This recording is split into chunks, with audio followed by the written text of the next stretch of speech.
Olá, amigos e amigas. É com grande alegria que venho compartilhar a vivência junto a neurocientistas, pesquisadores, estudiosos dedicados à melhoria de qualidade humana na saúde, na educação, atentos para mudanças de mentalidade que se tornam necessárias neste momento, digamos, urgenciais em nosso mundo cheio de conflitos e possibilidades de que tudo venha a piorar. Então, precisamos nos integrar, nos unir em torno de um ideal de paz na prática e criar as nossas ilhas, nossos oásis de bondade, amor e compaixão. Eu sou Rosália Monteiro Ferreira, especialista em neurociência aplicada, psicóloga clínica, psicoterapeuta integrativa, muito empenhada em que possamos ter mais qualidade humana em nossos contatos e nossas interações. Então, durante o 3º Congresso de Neurociências e Espiritualidade, pude apresentar a minha palestra sobre neurociência, inteligência espiritual na prática clínica, que é o que faço há quase 30 anos, além dos mais de 30 dedicados à educação, projetos sociais, onde venho me empenhando em aplicar a educação para a paz. E as práticas terapêuticas também, focando a pessoa de um modo integral, multidimensional, biopsicossocial espiritual, que é a nomenclatura usada atualmente. Então, fiquei muito alegre de compartilhar e conviver com colegas que estão dedicados a esse trabalho em prol de um mundo mais pacífico, de um mundo mais humano. É muito interessante observar que ciência e espiritualidade estão muitas vezes lado a lado, muitas vezes em oposição, muitas vezes em oposições que estabelecem uma fronteira de beligerância, de hostilidade. E nesse encontro, no 3º Congresso de Neurociência e Espiritualidade, pude observar a presença de médicos, de pessoas ligadas à pesquisa em saúde, à mudança de comportamento, muito assim afinizadas, empáticas e produtivas. Então eu quis aqui lembrar em nosso canal que vou tentando levar com muito esforço, digamos, um esforço alegre, mas vencendo muitas dificuldades. Quis compartilhar com vocês vivências que nós podemos observar na história da humanidade, desde o Egito Antigo, a Grécia, o conhecimento xamânico, mas também a presença dos meditadores. Como eu pude fazer um pouco de investigação sobre a neurofisiologia da meditação no Instituto de Psiquiatria da UFRJ, me abriu um novo horizonte para correlacionar também a psicologia, a psicoterapia integrativa, com as práticas complementares, como a auriculoterapia clínica, a acupuntura e tantas outras práticas que complementam o trabalho clínico, médico, de uma forma muito eficaz. Vim então, amigas e amigos, dizer que no Ocidente, outros pesquisadores, a partir de observação, da descrição de fenômenos, como William James, nas experiências religiosas, como Maslow falando, destacando o nosso lado saudável de consciência, de pessoa, como Carl Rogers, indicando que é importante cuidar da pessoa como um todo, como o trabalho fabuloso, amoroso, de Pierre Weil, com quem pude estar em algumas vezes, o trabalho importante de instituições que estão dedicadas ao cuidar da pessoa de modo integral, não somente olhar para a doença, não somente olhar para um exame. Assim, amigos, eu pude fazer a minha contribuição convocando todos os presentes a que nós nos empenhássemos de um modo mesmo uníssono em prol da saúde da pessoa. Principalmente neste momento, precisamos cuidar da saúde mental. Cada dia mais nós ficamos sabendo que a estatística vai aumentando, o número de suicídios, o número de pessoas deprimidas, ansiosas, envolvidas com drogas, num processo de alienação trágico. Nós estamos assistindo guerras e o motivo de tudo isso é, enfim, a falta de autoconhecimento, a falta de compreensão que a Terra é generosa e que o amor é a linguagem para que nós possamos estar juntos e solidários. Então, outros pesquisadores vêm estudando o fenômeno da meditação, como Alan Watts, como Alan Wallace,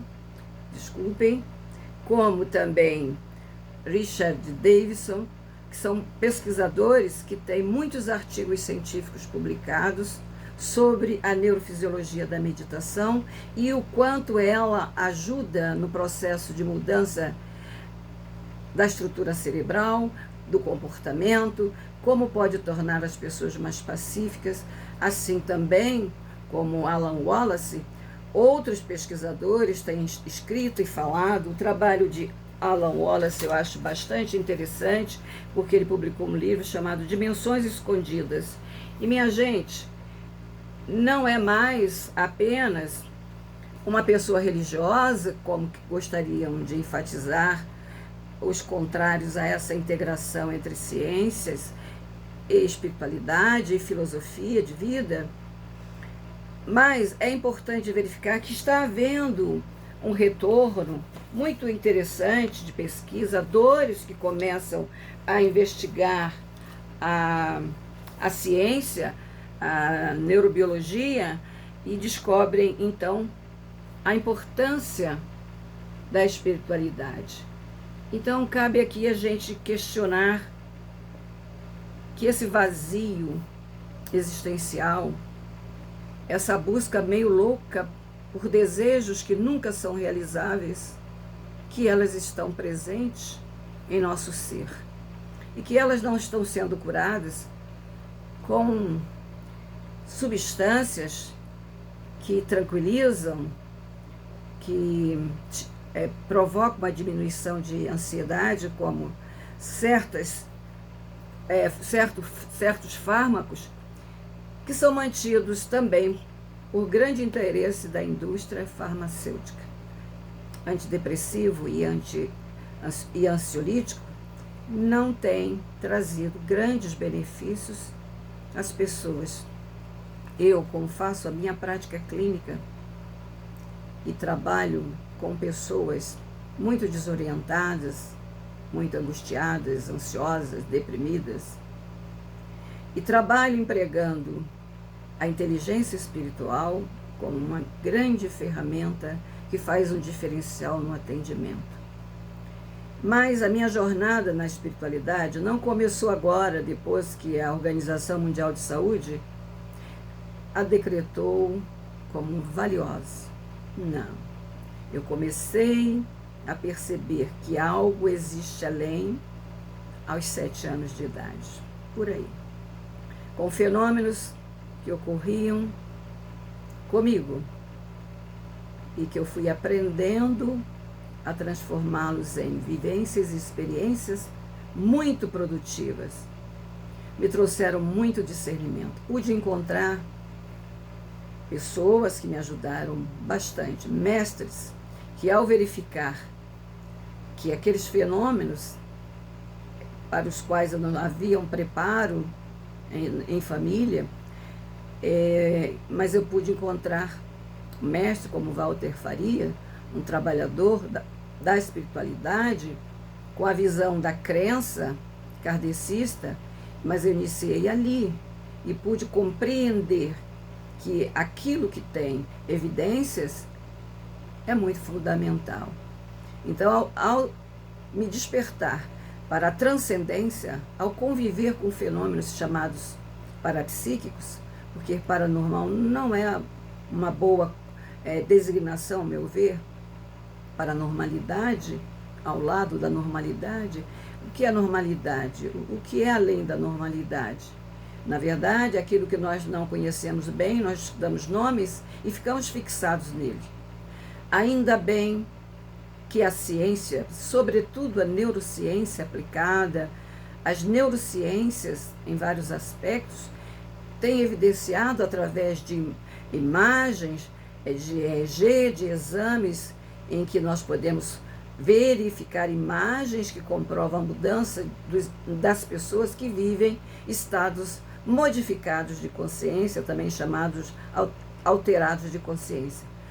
São essas pessoas chamadas de médios, muitas das vezes internadas em hospitais como se fossem portadoras de transtornos psiquiátricos. E o que elas precisariam seria um tratamento, um apoio de pessoas, de profissionais que lidassem com a transcendência do seu paciente. As pessoas querem ser cuidadas, eu verifico isso na minha prática clínica, tanto nas comunidades como no meu consultório, que as pessoas querem ser olhadas e respeitadas nas suas crenças. A espiritualidade tem muitos braços, ela pode estar numa religião, ela pode estar num grupo, numa seita, ou apenas dentro da pessoa que pratica a transcendência. E o que é a inteligência espiritual? Vou falar mais adiante em um próximo vídeo sobre isso.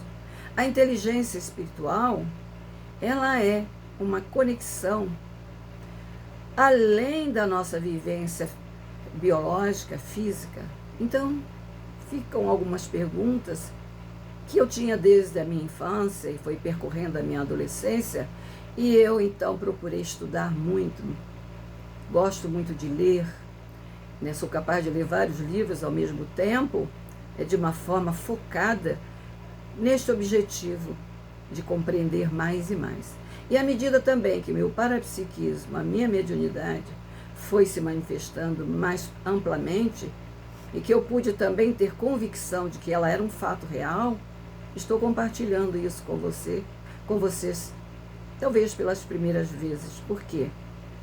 Como foi a minha posição lá no Congresso, que está na hora de outras pessoas praticarem, digamos, saírem do armário, que tem essas possibilidades, e elas tinham receio, tinham medo.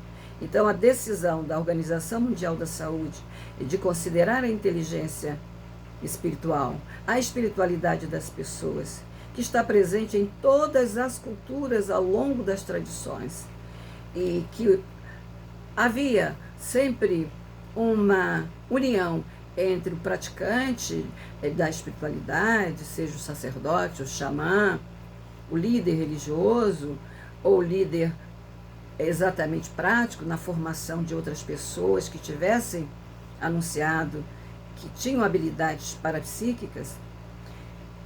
Hoje nós temos muitos especialistas, profissionais interessados nesse estudo. No Brasil, já há estudos na Universidade de Juiz de Fora, na Universidade de São Paulo, sobre espiritualidade, sobre como nós podemos identificar as estruturas cerebrais que são destacadas nos experimentos e que aparecem nos exames de neuroimagem, quando a pessoa realmente manifesta essas habilidades parapsíquicas, ditas paranormais. Estamos vivendo uma nova era de integração de saberes, de cultura, que não cabe então preconceitos, apriorismo, pechas, deboches, sem uma verificação despojada de arrogância, de preconceito, de apriorismos. Então, enquanto pesquisadora de longas décadas sobre a fenomenologia do espírito, da consciência, integrando então ciência, consciência, espiritualidade na prática do meu dia a dia. Então chegou a hora de todos nós nos unirmos e nos revelarmos enquanto seres interestelares, que temos uma vida humana, biológica, limitada, com prazo de validade, mas somos em essência portadores de algo muito maior que é a nossa essência. Os orientais dizem que a nossa essência, ela se transmigra de uma existência para outra. Os kardecistas, os espiritualistas também. A obra de Allan Kardec, de André Luiz, que está sendo descoberta, eu pude lê-la na sua integridade na minha adolescência, e que me trouxeram um grau de despertamento muito interessante. Indo adiante nas minhas pesquisas, na minha vontade de entender a mim mesma, de poder ajudar as pessoas de um modo mais lúcido, conheci também o trabalho e pude ajudar, participando da integração desses conhecimentos com Valda Vieira durante bons anos. Conheci também o trabalho do orientalismo através de Shagdur Rinpoche e do meu mestre Lama Gangchen, que publicou também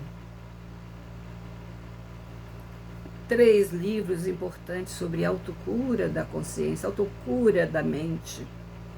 Nós ainda não definimos bem em termos de ciência o que é mente, o que é espírito, mas a gente pergunta, onde fica a memória de alguém que, ao ser anestesiado, consegue lembrar de fatos que aconteceram e a pessoa não estava ali no corpo biológico durante uma cirurgia e é capaz de relatar fatos e conversas entre os médicos ou fatos que aconteceram fora do ambiente onde estava sendo operado.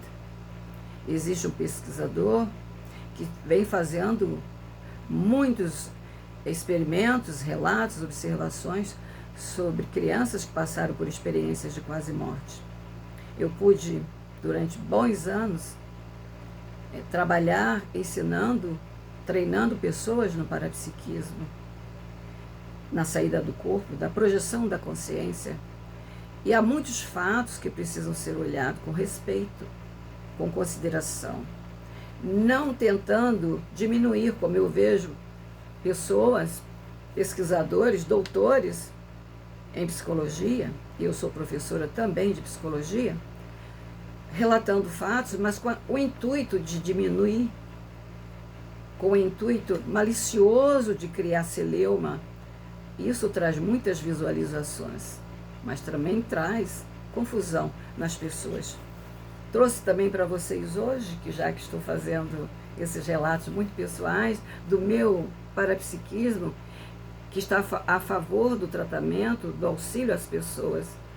Este é meu livro, A Coragem de Ser Você Mesmo, onde eu pude colocar algumas observações e vivências, junto com o conhecimento científico, sempre com os pés bem assentados no chão da razão, da lógica, mas com o espírito sempre aberto para a transcendência.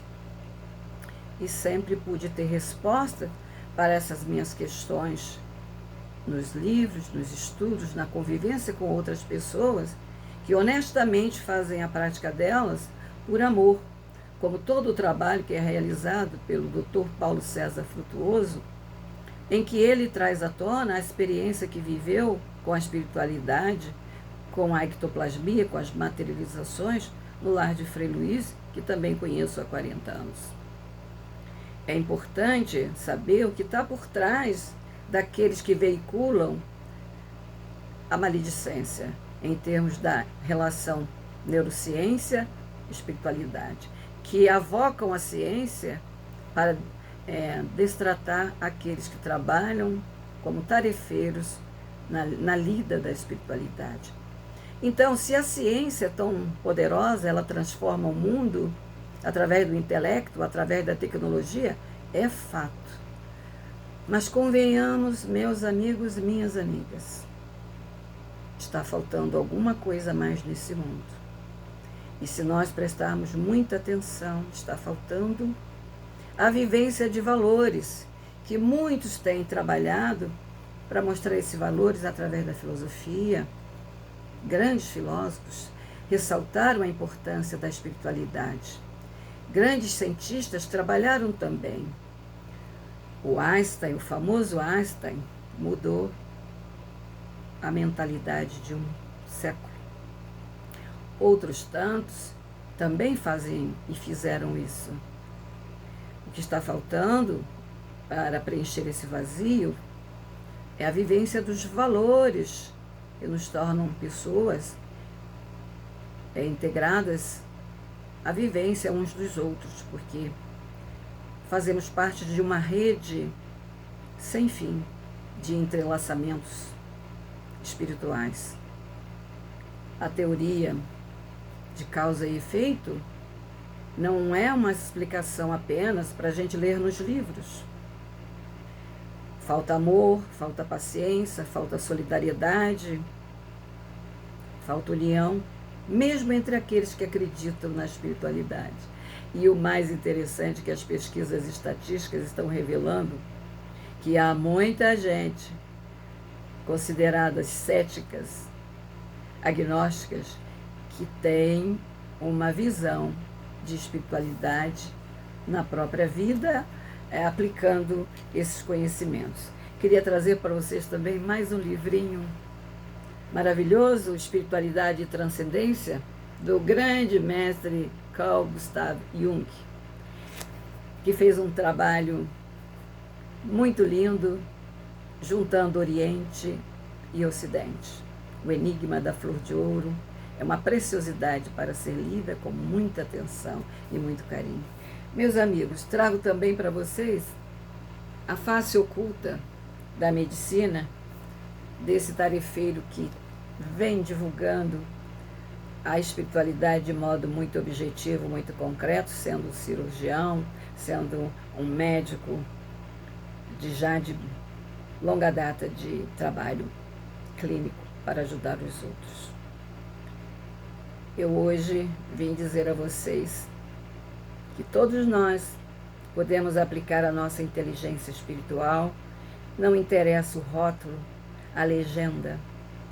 Podemos aplicar a nossa inteligência espiritual em prol da melhoria humana, de qualidade de ser humano.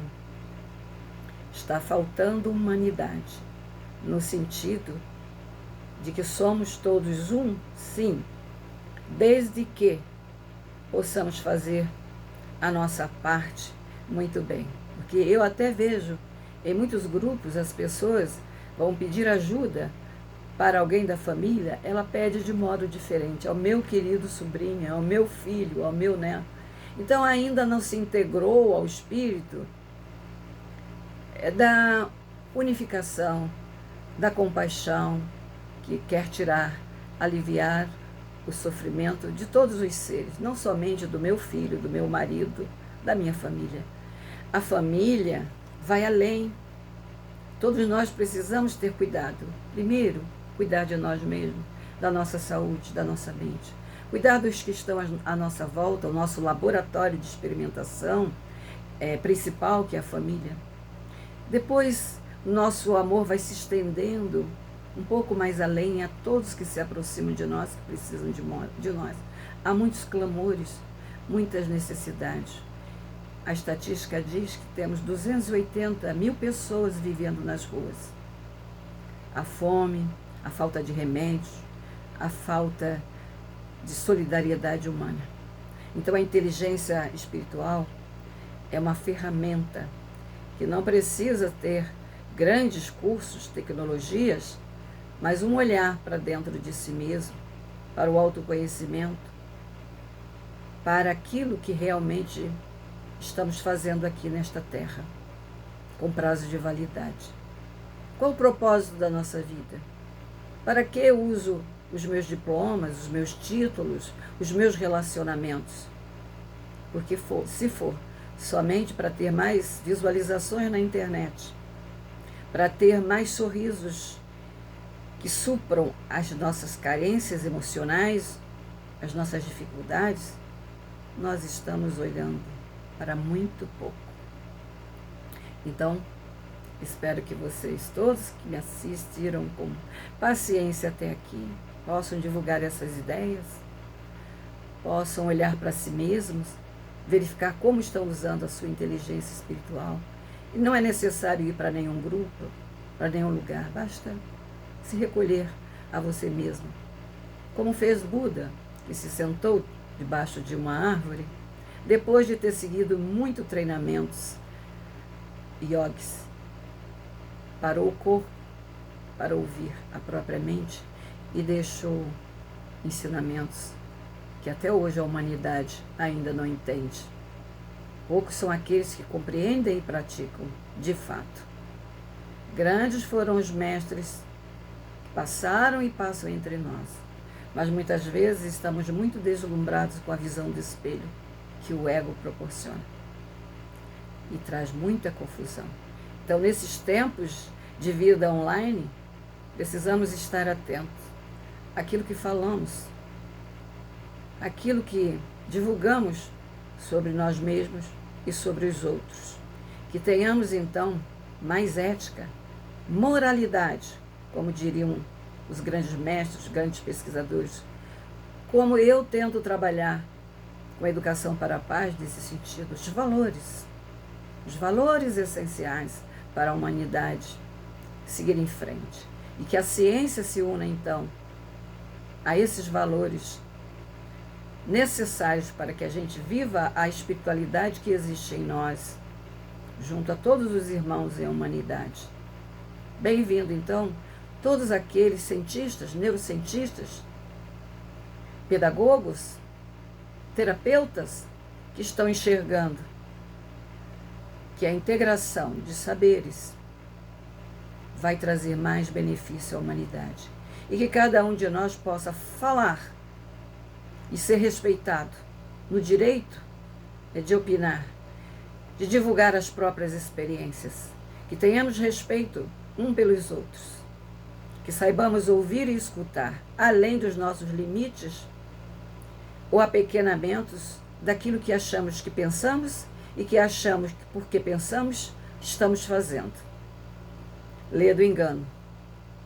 Há muita gente que acha que pensa e realmente não está sendo realmente claro no seu pensamento. Nós sabemos que os pensamentos ativam os sentimentos, as emoções, os sentimentos. Porque primeiro nós pensamos, temos o pensamento bolha, buffet. Depois vem uma sensação no nosso corpo, angústia, ansiedade, desespero, raiva, bondade. Depois vem o sentimento da representatividade, da interpretação dessa sensação no meu corpo, no nosso corpo. E depois se segue o movimento. A neurociência, com o estudo do sistema nervoso, a sua repercussão nos nossos comportamentos, no nosso cérebro, essa representatividade no nosso cérebro, tão bem trabalhada pela técnica da auriculoterapia clínica, criada pelo Dr. Paul Nogueira, um médico e engenheiro antenado, que não perdeu a oportunidade de observar a marca na orelha de 2 pacientes, feitas por uma curandeira, que havia curado 2 pacientes. E ele, a partir daí, desenvolveu uma magnífica medicina que pode acrescentar muito ao nosso dia a dia. Agora estamos estudando também as bases da ectoplasmia no nosso comportamento, nas nossas doenças também psiquiátricas e outras. Então vamos juntar a nossa humildade para aprender mais com aqueles que têm a vivência.